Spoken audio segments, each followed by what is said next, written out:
So, are you looking for a little murder mystery and maybe some drama for a binge? The new Netflix movie, The Weekend Away, stars Leighton Meester and takes us through the streets of beautiful Croatia. Should you be adding it to your watch list this week?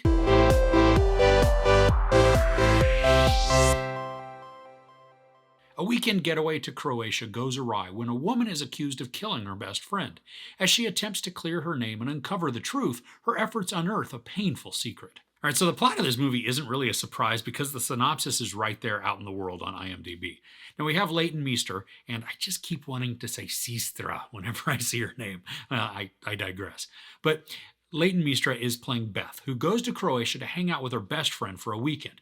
And you can tell that there's this slight strain between them. And maybe it's just because there's been some time between their last visit, or maybe it's because Beth is a new mom with wildly different priorities than her bestie Kate. Kate is single and ready to party, but the tension between them, it's just not huge or uncomfortable. I mean, it's just that we can feel that pull that one has to go and play, and the other would just like to rather, sightsee and relax. After a pretty big night of partying, Beth wakes up and can't find Kate, which then places her on the hunt for her missing friend. Now, along the way, Beth encounters several different people who give off a slight air of suspicion, which then becomes a whodunnit. So when the movie started, I was mildly afraid that this was going to turn out to be some half-baked, poorly acted Hallmark mystery. And I was kind of surprised that it's not. I mean, the acting is a little overdone, and sometimes it gets a bit melodramatic, but never to that level of soap opera. The progression of events is routine, and it's pretty predictable. I mean, we can see from pretty far off that Beth will go to the police at some point. She'll be under suspicion because she's a foreigner there with a spotty memory of the events the night before. She's then going to encounter a couple of people who offer to help her, and then all of the pieces will click and the reveal will come. Now, just because it's formulaic like that doesn't make it a bad movie necessarily. The characters Beth encounters each have a bit of a creep factor to them.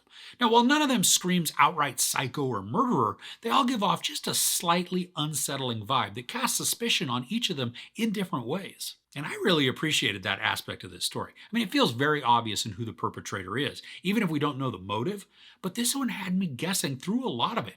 Not all of it is twisty or clever, and you may figure it out right away, but I wasn't upset by the mystery portion. There's a character we meet at the beginning of the movie named Zane, and I love what he brought to the story. I mean, he has a bit of the mysteriousness to him, but he also comes across as just as a really helpful guy.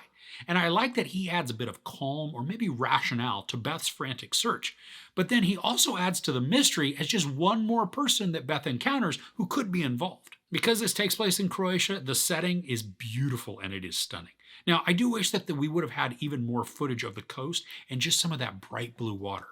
I mean, what we get to see is great, but a lot of the time is also spent inside the city through alleyways or inside buildings. Now, none of it looks bad. I just would have liked to have lived vicariously through the production and seen more of the country. The movie's a short one at just 90 minutes, but there are some portions that make this feel just a little bit longer than it really is. And there's a fair bit of repetition within the story. Now, it does make sense that it would be there because we watch Beth struggle to remember events, and then we see flashes of memories play again and again in her head. But they do get a little tiresome at times. Now, I think the weakest part of this movie comes in the final act.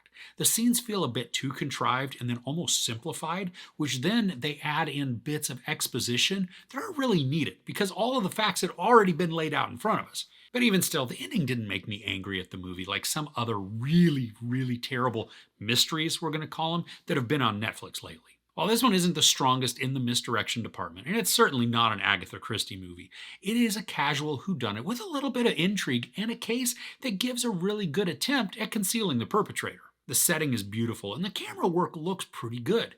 Despite there being some scenes that get a little bit melodramatic, the tension of the story and the urgency to find the perpetrator is kept at the forefront of the narrative, meaning that the story doesn't lose its focus as it weaves its twisting tale. At the end of this, it's just an okay watch. I mean, it's not one that's going to stand out as particularly good, nor does it sink to the depths of the abysmally horrible. There may be some very brief sex, there's no nudity, a bunch of profanity, and some violence. I give The Weekend Away 3 out of 5 couches. So are there any good mysteries you've watched lately? Let me know in the comments below. If you enjoyed this review, please give it a like. Also, don't forget to share and subscribe. I'm Chris. This is Movies and Munchies. Thanks for couching with me.